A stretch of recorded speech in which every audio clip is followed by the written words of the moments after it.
That was a mouthful. Yeah, it certainly was. I hope it made sense. There'll be a test at the end of the Exactly. segment, There'll be a folks. quiz when we're done. And not only that, but now we're going to lay some new information on top of all of this, because you have put out a new memo today that highlights an email that Susan Rice, advisor to President Obama, wrote to herself on Inauguration Day 2017. Can you explain to us what you found there? Yes, I found an odd and disturbing email from Susan Rice. At 12:15 on January the 20th, the day of the inauguration, she emails herself about a meeting that occurred on January the 5th in the Oval Office, and she says in the email that the president was being briefed by the intelligence community about Russian hacking in the 2016 election, and had a follow-on brief meeting with Sally Yates, Jim Comey, herself, and Vice President Biden, and she quotes what the president said. Now, this is an email to herself about a meeting with the president on January the 5th. President Obama began the conversation by stressing his continued commitment to ensuring that every aspect of this issue, the Russian investigation, is handled by the intelligence and law enforcement community by the book, in parentheses, by the book. The president stressed that he is not asking about, initiating, or instructing anything from a law enforcement perspective. He reiterated that our law enforcement team needs to proceed as it normally would by the book. So she's sending herself an email talking about a conversation on January the 5th with the president, reassuring herself and I guess the president that this would be done by the book. I think that's odd and disturbing, because we know that the investigation regarding the Trump campaign was anything but by the book. So why do you think has she responded to your letter, first of all? We sent a letter to her saying, did you email yourself? Usually if you email yourself, it's about to pick up something, not about a conversation that seems to be very self-serving. When the president's telling the law enforcement intel community, when you look at Trump associates, do it by the book. This meeting was on January the 5th. The email was sent on January the 20th. So what I'm worried about is it's an effort by the president to basically get himself on the record through Susan Rice to make sure that from his point of view, everything was done by the book. The question is, did the president know anything about the FISA warrant application? Did Susan Rice know that the warrant application included a dossier from Mr. Steele when he was on the payroll of the Democratic Party, coming from Russian sources, that he was a political operative being paid by the Democratic Party, and that the information in the FISA warrant application was a dossier that was political in nature, and that Mr. Steele hated President Trump, candidate Trump, and was trying to do everything he could to beat him? That's not exactly by the book. You know, it's interesting because when you speak about that and the way that she wrote it, it reminds me in a way of, prior protestations on the part of President Obama, where he wanted to insist, during the IRS investigation, for example, and also during the Hillary Clinton investigation, that he was absolutely not involved in any of it, and that he, in both cases, believed that there would be no law-breaking found in any way. So perhaps, there's an effort to be on the record about this as well that Susan Rice wanted to document.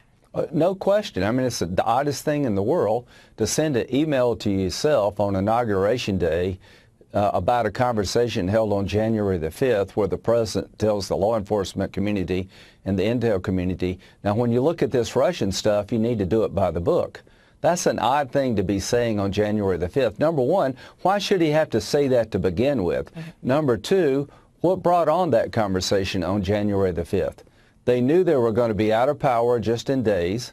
They set an email trail showing the president was instructing everybody doing it by the book. And when you look at what happened, it was an abuse of power, not by the book. So this is really odd. It also brings to mind the New York Times story, which was written about how you know, the Obama administration was concerned. They wanted to make sure that the little, you know, tea leaves were left for the Russia investigation, Yes. and they lowered the ability for people to be engaged in that in terms of their, you know, classification, and they wanted to make sure that as many people as possible saw what they saw as the clues out there, that there was something untoward with the Trump campaign in Russia. Is that connected to this, do you think? Well, they were going to leave breadcrumbs, you know, to make sure that people could follow the Russian efforts to undermine the 2016 election. What did Comey say when the president allegedly told him, I want you to do it by the book?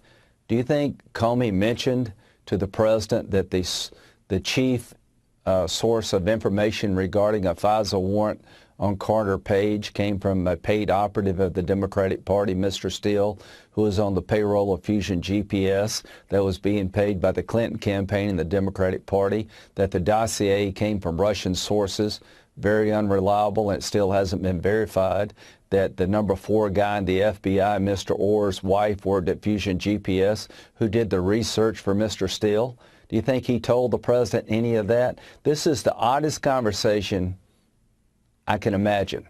Why are they talking about doing things by the book on January the 5th? And what did Comey say when he was told to do it by the book? Senator Graham, thank you very much. We will follow this with great interest as we have throughout. We thank you for being here tonight. Thank you, Senator. Thank you. It's getting good. Senate Judiciary Committee members are pressing Susan Rice to explain by next week a newly revealed email.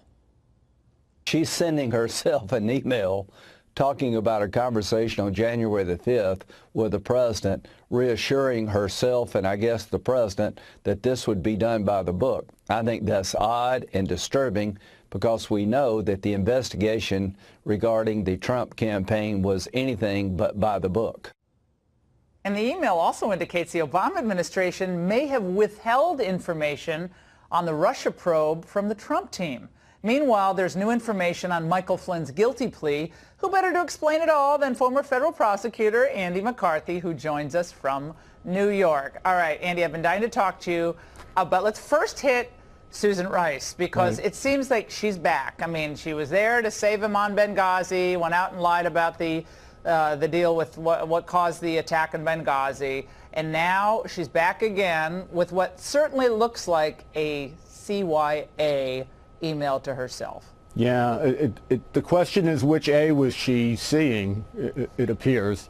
And, you know, there's two interesting things about it. One is this by-the-book stuff, which you would think at the very tail end of the administration that always did it by the book, it wouldn't be necessary to tell people that things needed to be done by the book, particularly when, as Senator Graham points out, this thing was anything but done by the book, unless the book is like Rules for Radicals, right? I guess they didn't identify the book. But the other interesting thing that you point to is this holding out, they're laying the groundwork to hold out information. So President Obama wants to know over the next couple of weeks if there's any reason why we can't share with the incoming team. And, you know, you have to think about what was going on then.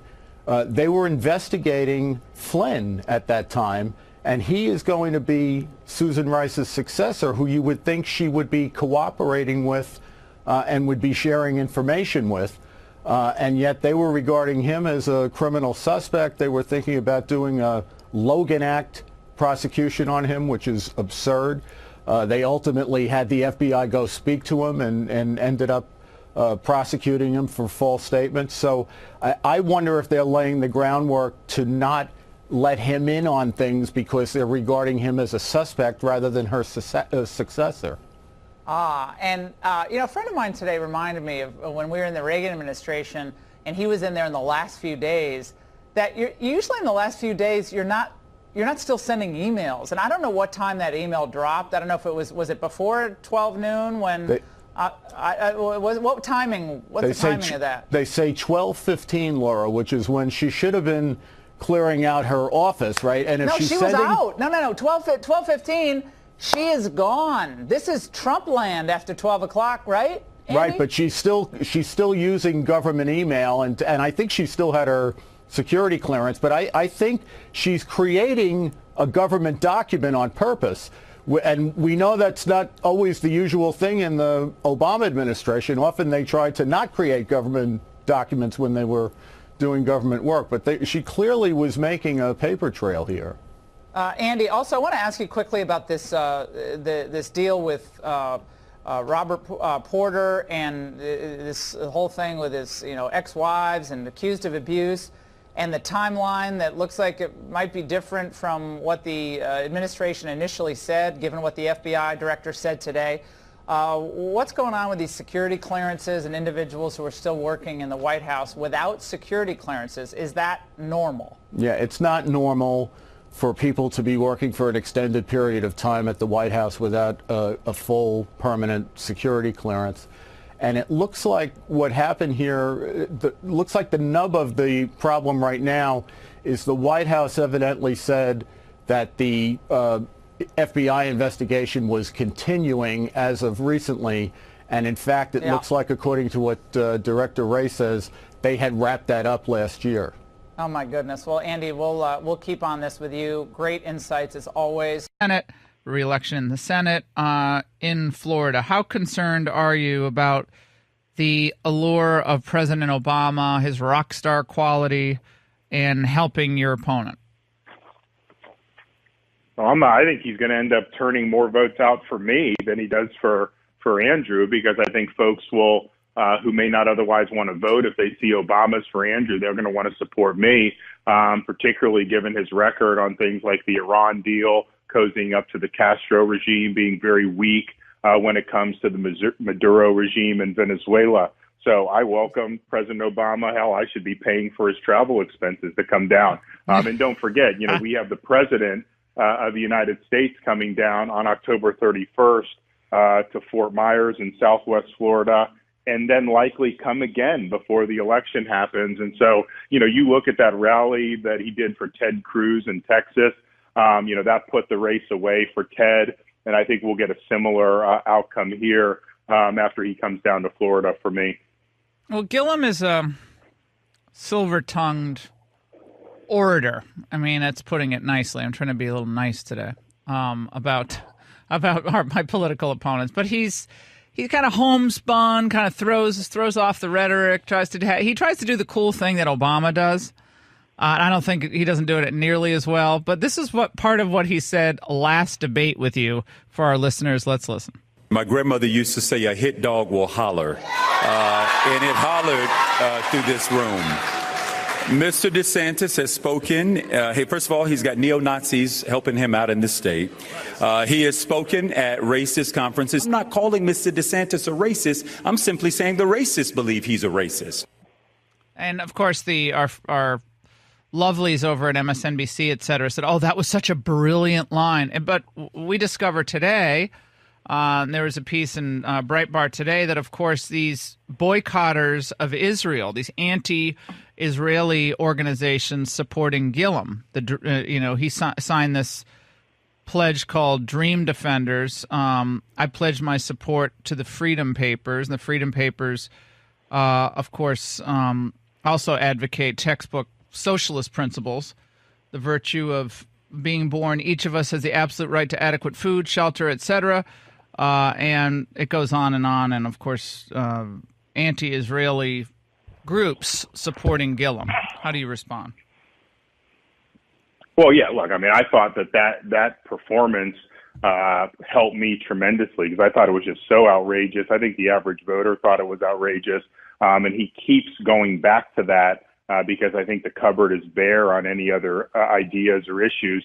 And you're exactly right. If you want to look at somebody who's just unrepresentative of Florida's values, Andrew is the one who has aligned himself with the Dream Defenders. They are openly antagonistic to Israel. They support boycott, divest, and sanction of the state of Israel. They actually organize flash mob protests in Israel. They take special trips just to target Israel. And so, look, we're running for governor of Florida. We're not running for the mayor of the Gaza Strip. And so he's way out of step on that. And I would never accept an endorsement from a group that boycotted Israel. I would never endorse them from the debate stage like he did.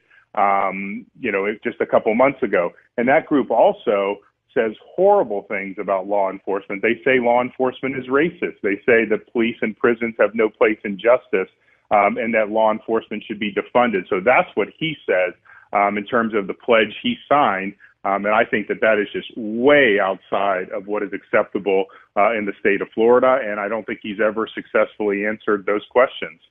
Another piece out in the Tampa Bay Times just a few days ago, new Andrew Gillum documents show FBI agent might have paid for fundraising dinner. And, of course, that's the FBI agent as part of the investigation into, I guess, Florida corruption. And turns out, $4,000 worth of food and drinks for one of Gillum's fundraisers was paid for by this individual posing as a Florida real estate developer. Well, that's right. So he said just last Sunday when we did the CNN debate, when I was confronting him about all this, oh, I'm a grown man, I pay for everything, how dare you, all this stuff. Well, then it turns out just a couple days later, there was text messages showing he acknowledged that this pricey $1,000 ticket to go see Hamilton was actually paid for by an undercover FBI agent who he thought was a local real estate developer. And then it comes out just a couple days ago that same undercover FBI agent posing as a developer underwrote an almost $5,000 fundraising dinner for Gillum's nascent governor campaign. And indeed, Andrew did not disclose that expenditure, and so he didn't even comply with Florida law. So he goes around saying that he's not been investigated or isn't being investigated. But I would ask the question, what other reason would an undercover agent have for greasing his palms with a $1,000 ticket for underwriting a pricey fundraising dinner if he wasn't investigating Gillum? That'd be the only reason you would do any of that stuff. So he is under investigation. He's been lying about a lot of this stuff, and it is starting to catch up with him. It's sleazy politics. I'd boil it down to some really simple in these last closing days. It's just sleazy. This is sleazy politics as usual. Bribes, people dangling little benefits, and politicians jump. And they just jump. Okay, what do you need? What do you need? Yeah, I'd love to have that. Sure. It doesn't matter if it's a Hamilton ticket or a trip or restaurants. It's sleazy, corrupt politics that Tallahassee, sadly, has become known for. And if people want San Francisco in Florida, then definitely vote for Andrew Gillum. Okay, if you think San Francisco has become one of the most poorly run cities in the United States, then you better get out there and vote for Ron DeSantis. I endorsed Ron over a year ago because I saw his leadership and his vision for the state of Florida, and it's unparalleled. It's unparalleled. So don't mistake the smooth-talking Obama wannabe Gillum for good leadership. It's not. It's pathetic. And by the way, Ron, before we let you go, I got to get your take on this caravan. You heard the Scarborough absurdity. If you're concerned about the caravan, you're basically anti-Semitic. I mean, you got to diagram that sentence. But it looks like Floridians, in the poll that just came out a couple of days ago, CBS YouGov poll, shows that only 26% said that immigration from Mexico and Latin America has made life in the state better.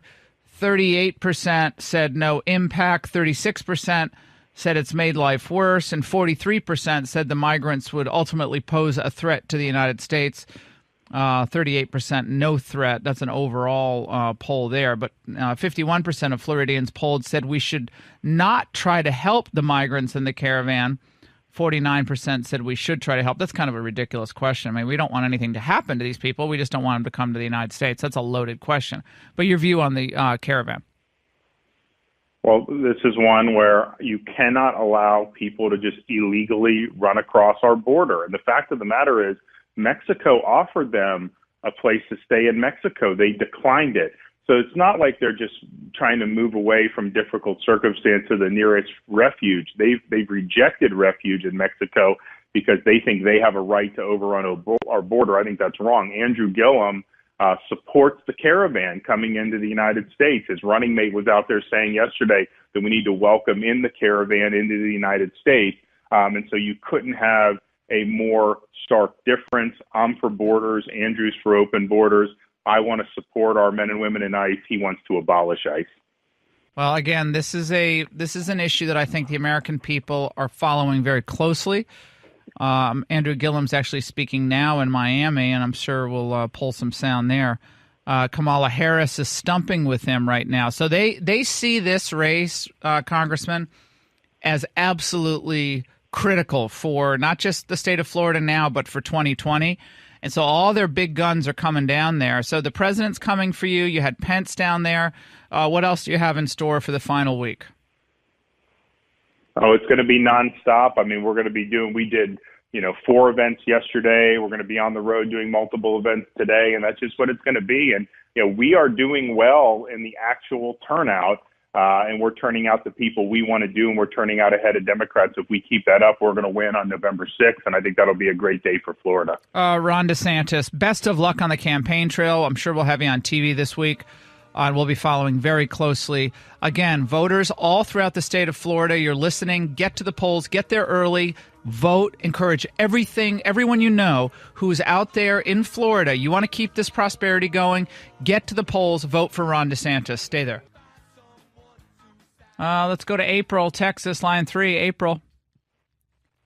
Hello. I just wanted to say I think it's completely delusional to include Trump in this. If this were Hillary, nobody would be blaming her, even though, they're all trying to connect this to Trump, this tragedy. Well, let's just say it this way. Let's get real clear. Was Obama anything that he did to divide the country responsible for any of the evil stuff that happened at the hands of criminals during his time? Criminals are criminals, okay?